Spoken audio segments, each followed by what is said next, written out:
रूपकालेश्वर महायोगीश्वरा दयानिधि दानीश्वर जय जटाधार भयंकरा।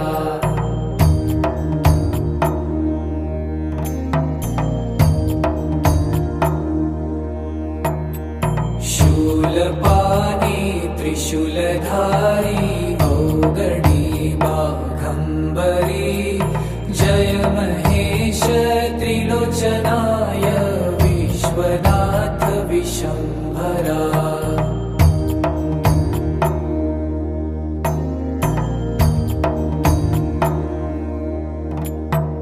नाथ नागेश्वर हरो हर पाप साप विशापतम्